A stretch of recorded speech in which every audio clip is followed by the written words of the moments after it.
Eu fiquei até assustado com os meus resultados em concursos, cara. Sério, eu nunca imaginei que eu teria resultados tão rápidos e estudando ainda de um jeito tão diferente com um material tão menor do que os meus concorrentes. E para que você entenda tudo isso em detalhes e aplique isso na sua vida também, ó, eu preparei uma super aula. Continua comigo aqui até o final que eu vou te explicar tudo. Agora eu vou mostrar para você os fundamentos para que você utilize o material enxuto, para que você até monte seu material enxuto se você quiser. O material enxuto vai ser um material 10xm. 10 vezes melhor e 10 vezes menor, contendo todo o conteúdo que você precisa para garantir sua aprovação. Os dois fundamentos principais que você precisa entender, que foram criados pela Aprovação Ágil, no meu livro do Aprovação Ágil eu expliquei isso. Os limites do edital, primeiro grande fundamento, e também o perfil da prova. Limite do edital. É fácil de lembrar. Lembra do show do milhão. Já falei isso daqui para você, né? Concurso não é show do milhão. Você não precisa ser um expert em direito, em administração para passar no concurso. Você tem que ser um expert no edital, que tem as regras do jogo, certo? Quem for o melhor no edital vai ganhar a aprovação. E você não pode ser genérico de jeito nenhum. Não pega aquele material genérico, né, de, sei lá, de qualquer cursinho, de qualquer coisa que você pegou na sua vida e aplica isso para o concurso sem olhar todos os fundamentos que eu vou mostrar aqui. Você tem que ser muito específico, você tem que olhar o conteúdo programático do seu concurso. Normalmente é assim que está escrito, conteúdo programático. Nesse conteúdo programático tem os tópicos que você precisa estudar e você tem que transformar cada tópico do edital em um material enxuto a ser estudado. Cada tópico vira um tópico ali do seu material, cada tópico do conteúdo programático, beleza? Então seja muito específico nesse ponto. Isso daqui vai fazer muita diferença para você diminuir o volume e conseguir repetir mais e mais vezes o seu material. E outro muito importante fundamento é o perfil da prova, cara. No perfil da prova, eu vejo que a maioria dos concurseiros se perdem. Quando você não entende isso daqui, ó, provavelmente vai acontecer aquele padrão do concurseiro que estuda 2, 3 anos e que nunca tem resultados em prova, nunca vai nem para uma redação, sabe? Porque ele não entendeu o perfil da prova, ele está com muito desperdício no seu conteúdo. E como que você entende o perfil da prova? Ó, você precisa analisar 2 pontos. A banca sim, é muito importante, tá bom? Tem muito menos importância do que o mercado dos concursos tenta explicar para você, tá bom? Tenta vender para você. A banca é muito importante, principalmente nas matérias básicas. Nas matérias básicas. Quais são as matérias básicas? As matérias que você estudou no ensino médio. Português, matemática, raciocínio lógico matemático, informática, atualidades. Essas são as matérias em que a banca mete o dedo mesmo, sabe? Normalmente o órgão não quer nem saber qual é o perfil de prova, qual a linguagem da banca. Eles se preocupam lá no órgão, na autarquia, se for o caso, o INSS, por exemplo, sei lá, eles se preocupam muito com as específicas. São aqueles conhecimentos que normalmente são voltados para a atividade que você vai exercer quando for concursado. Por exemplo, nos tribunais do trabalho, vai ter muito direito do trabalho, processo do trabalho, no INSS, previdenciário. Nos TRFs vai ter muito direito penal, direito civil. Deu para você entender? Essas são as matérias específicas. E nas matérias específicas, a banca se adapta ao órgão. Simples assim, tá bom? Não ache que a banca vai chegar e vai falar, não, eu vou cobrar, para esse cargo aqui, eu vou cobrar uma teoria mais aprofundada em direito constitucional. Não, o órgão fala, tá bom? O órgão fala, ó, eu quero uma pessoa mais técnica aqui na parte de direito. Eu quero dar uma preferência, inclusive, para a galera que é formada em direito, mesmo que esse cargo aqui não exerça, não precise da formação em direito. Então eles vão seguir isso. A banca é a contratada do órgão. Quem manda mesmo em tudo lá é o órgão, tá bom? Então entenda esse padrão. Nas básicas, você pode, por exemplo, só fazer questões da banca. Tudo bem. Na específica, você tem que olhar sempre as últimas provas do órgão e também, claro, fazer analogia com órgãos parecidos. Por exemplo, você vai estudar para tribunal? Faça todas as específicas de tribunais parecidos. Você vai fazer, sei lá, um TRE? Faça todas as provas e veja o conteúdo específico dos TREs, tá bom? Beleza? Fechado? Então você sempre vai usando esses critérios. E no perfil de prova, cara, você precisa entender uma coisa que eles ensinam lá na faculdade, né? Que, na verdade, enganam, né? Tem muita gente que é formada na faculdade que nem entende isso. No perfil de prova, na parte de direito principalmente, nós temos 3 grandes campos, tá bom? Você vai perceber que existe a lei seca, jurisprudência, e aqui dentro temos as súmulas, e também a doutrina. Eu sei que às vezes você sente arrepio só de ouvir essas palavras que eu falei aqui, mas eu vou te explicar em 1 minuto o que é cada um desses campos aqui e como que você pode estudar só aquilo que vai cair na sua prova. Ó, lei seca. O que é a lei seca? É aquela lei em que você não pode tomar goró lá depois das 10 horas? Não, não é nada disso, tá bom? A lei seca é o texto puro da lei. Você lê a lei, entende os termos, claro, pode pesquisar o significado dos termos, você aplica uma interpretação gramatical certo? Você lê, entende e aplica isso daqui na prova. Simples assim, sem aprofundamentos, tá? É o que você encontra aí se você entrar no site do Planalto, por exemplo. Jurisprudência são as decisões de juízes e tribunais, tá bom? Jurisprudência, o juiz aqui, o desembargador, ele está aplicando a lei seca, inclusive. A lei seca é a base de tudo. Isso daqui é a mais importante, inclusive, para o seu concurso.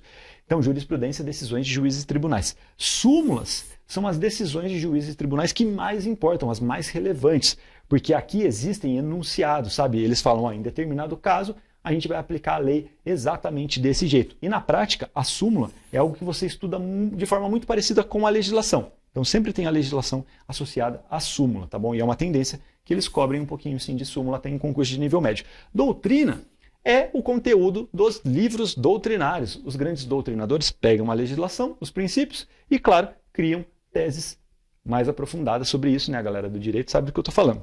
Só que assim, ó, eu já vou adiantar para você.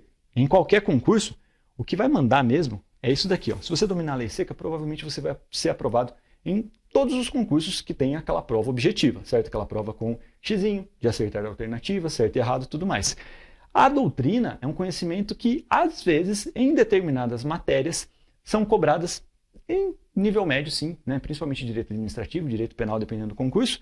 No resto, não, tá bom? Já para a galera formada em direito, aí sim, em algumas matérias, isso acaba caindo. Só que assim, o que você tem que fazer normalmente com esse tipo de conteúdo cheio de desperdício que foge normalmente do perfil da sua prova? Joga fora, porque isso não faz o menor sentido para você, concurseiro. Na maioria dos concursos, você tem que usar a legislação e complementar o estudo com súmula. Cara, informativo de jurisprudência, um monte de gente fala para você estudar. É muito raro um concurso até de nível superior cobrar informativo de jurisprudência. Normalmente eles cobram isso para concursos mais pesados, de membros e tudo mais, tá bom? E eu quero que você seja aprovado, então domine a lei seca. Inclusive, depois que você dominar a lei seca, você vai ter facilidade de dominação aqui em todos os outros campos. Ó, e eu quero mostrar isso para você com números reais, como que acontece no mundo dos concursos. Eu sempre faço essa tabelinha aqui antes de criar os nossos materiais enxutos para entender o que pode cair, certo? O que eu preciso colocar no material enxuto para que você tire ali 90% da prova? Direito processual do trabalho, para a galera que vai fazer TRT aí, ó. Isso daqui é o número exato do último concurso do TRT de São Paulo. Foram 10 questões de direito processual do trabalho. Olha isso, 7 questões foram de lei seca, certo? E 4 questões de súmula. Doutrina, 0. Então, nessa matéria, você não vai estudar doutrina, senão você está perdendo tempo. Pega aquele conteúdo que eu mostrei aqui e joga longe. Você tem um PDF de cursinho, tudo que você encontrar de doutrina, joga fora, porque isso não vai te ajudar. E claro, você deve estar achando até que eu sou burro de matemática, né? Porque o número não bate, né? Por 10 questões, 7 mais 4. É que muitas questões, isso daqui é uma tendência, tem cobrado legislação, né? Em algumas alternativas eles pedem que você saiba a legislação e eles mesclam com súmulas. Então isso significa aqui que em 10 questões de direito processual do trabalho, 7 pediram ali legislação, mas ainda algumas pediram súmulas e em algumas súmulas mais legislação, beleza? Em direito administrativo, que é algo clássico até para concurso de nível médio de tribunal, policial e tudo mais, é um mix, é híbrido, tá bom? Normalmente é lei seca, tá bom? A lei seca aqui, tá vendo? Mais doutrina. É muito raro eles pedirem súmulas. Jurisprudência de direito administrativo, então você tem que se adaptar a isso, tá bom? Você vai ter que ter um material com toda a legislação, sempre com toda a legislação, tópico por tópico, e também um pouquinho ali de doutrina, certo? Mas aqui, no caso de direito do trabalho, é uma doutrina muito batida e, claro, nos materiais enxutos a gente já entrega isso para você. E eu quero dar um exemplo bônus para vocês aqui de Seguridade Social. Ó, no último concurso do INSS, para o cargo de nível médio, foram 70 questões de Seguridade Social. Aqui é certo e errado, normalmente tem um volume maior de questões. E olha isso, 68 questões de lei seca, 2 questões de doutrina. Isso significa que você tem que focar na doutrina? Não, não faz o menor sentido. Esquece a doutrina, domina a legislação e você vai ter, na prática, aqui 98% da prova. Então, você vai ter que focar naquilo que vai ter menos esforço, que vai te dar mais resultado. Joga a doutrina e súmula, inclusive aqui fora nessa matéria. Fazendo isso, você já diminui, cara, muito o seu material. Provavelmente você vai ter um material também 10 vezes menor do que a manada dos concurseiros. E é muito importante você entender uma lógica aqui, que é algo que muitos fogem, né? Existe uma matéria em direito que se chama hermenêutica, que tem um monte de conceito chato, mas o único que importa é esse daqui. Eu vou te explicar de uma forma muito simples, é a interpretação lógico-sistemática. Você precisa entender que o direito é uma ciência. Cada legislação tem uma ciência por trás. Ela é um sistema e ela tem uma lógica. E como que você entende isso daqui na prática? Com uma cebola. O nosso direito é uma cebola. Cada legislação é uma cebola. Eu não vou abrir essa cebola aqui, porque se eu abrir, eu vou ser aquele concurseiro que não passa e fica chorando, certo? Mas você já deve ter visto uma cebola por dentro. Ela não é feita em camadas. São várias camadas, certo? E a nossa legislação é feita em camadas também. O que eu quero dizer com isso? Você precisa entender que normalmente o conteúdo programático do edital, ele nunca vai pedir a cebola inteira.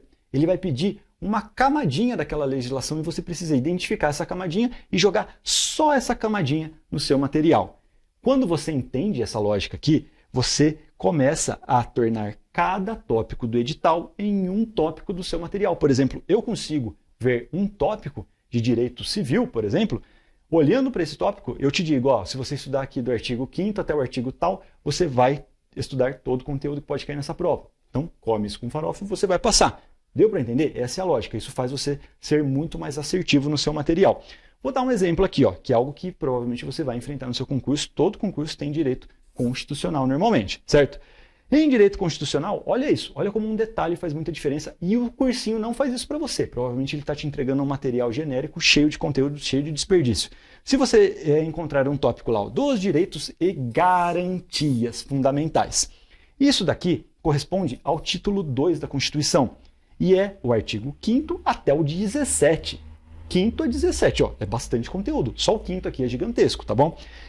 Se você encontrar em um edital, isso daqui, ó, dos direitos e deveres, ó, trocou garantias por deveres. Então isso daqui significa que você tem que estudar só o artigo 5º da Constituição. Olha como isso faz diferença. Você cortou aqui na prática muitos artigos e muito conteúdo. E eu também preciso que você entenda, na prática, na hora de estudar, o poder e a magia da engenharia reversa. Esse daqui foi o grande segredo para que eu passasse de um frustrado, lá principalmente em português, para uma pessoa que rapidamente passou de 80% e chegou a bem mais de 90% nas provas de concurso. A engenharia reversa é o estudo com questões, tá bom? Você tem que entender que as questões são somas de palavras, certo? Que formam um significado. E você precisa entender que isso daqui na prática é como se fosse um Lego, cara. Você monta a questão, né? Monta e desmonta a questão, junta informações e desmonta informações. Quando você faz esse processo, você começa a aprender de forma ativa, com muito mais qualidade do que se você ficasse vendo só aquelas teorias sem fim de português, matemática e tudo mais. E é muito importante você entender que a engenharia reversa ela é mais forte ainda nas matérias básicas, português, matemática, porque todos os concursos pedem, e então você vai ter sempre muitas e muitas questões, um banco praticamente infinito de questões para fazer de engenharia reversa só da banca do concurso que você vai enfrentar. Então, a engenharia reversa, cara, nas matérias básicas, na minha visão, é o seu único foco. Quer ir muito bem nas matérias básicas? Faça só engenharia reversa de português, matemática, das matérias que eu já falei para você. Nas matérias específicas, muito específicas inclusive, às vezes você não tem um banco infinito de questões. Pô, direito constitucional, administrativo, algumas matérias mais clássicas, você vai ter muitas questões.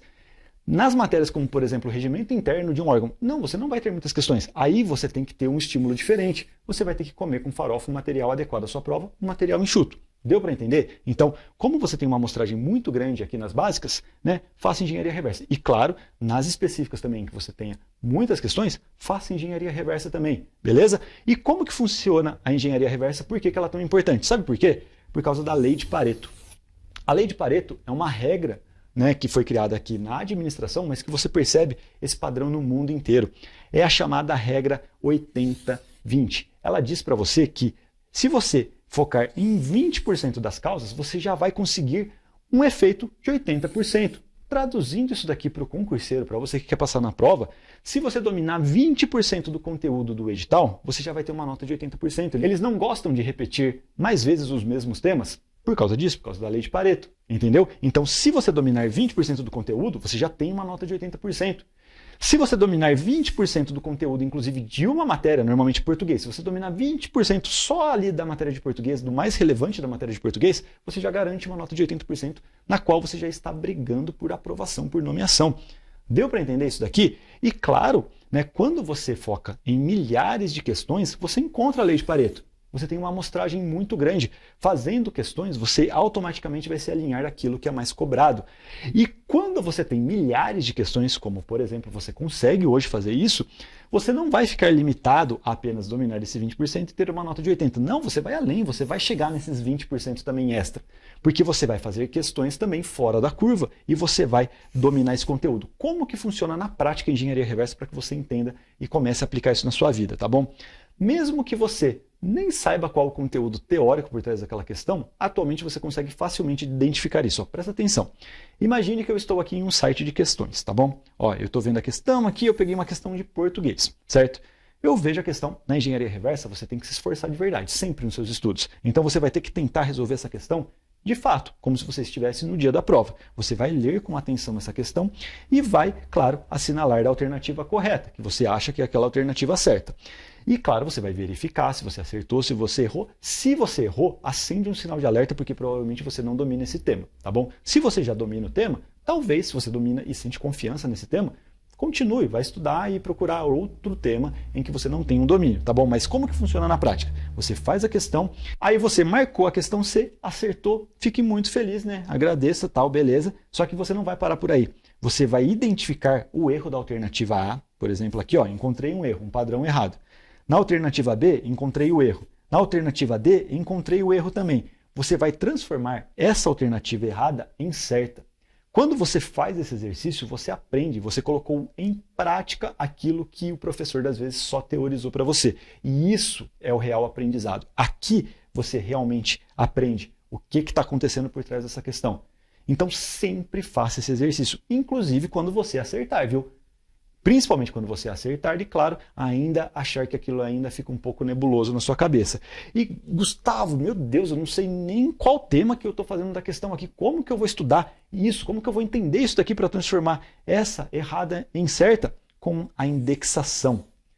Em todos os sites de questões hoje, você vai encontrar acima da questão o tópico daquela questão. Qual que é o tema por trás? Por exemplo, aqui pode ser morfologia, certo? Então, sabendo disso, você às vezes não conseguiu nem identificar esse padrão, a questão te mostrou que esse tema é relevante, que você precisa aprender, você fez uma questão real de prova anterior que cobrou aquele tema e você não domina.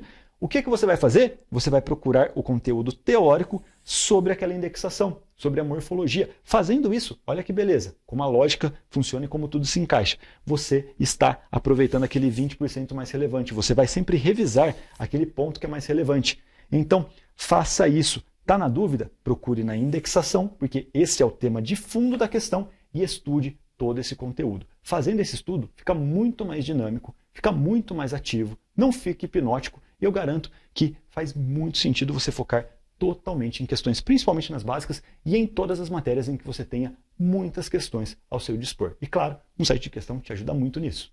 E aí, gostou dessa aula? Eu espero que sim, e se você ficou com alguma dúvida, faz o seguinte, ó, deixa o seu comentário aqui perguntando, que eu prometo que eu vou tentar responder todo mundo, beleza? E claro, se você quiser mais detalhes sobre isso, clica no link da descrição aqui, porque eu sempre deixo lá o link dos eventos exclusivos que nós fazemos sobre os principais concursos do Brasil e também sempre libero cronograma grátis para esses mesmos concursos. E claro, se esse vídeo ajudou você, deixa sua curtida aqui e se inscreva no canal porque tem muito conteúdo legal para você. A gente se vê em breve.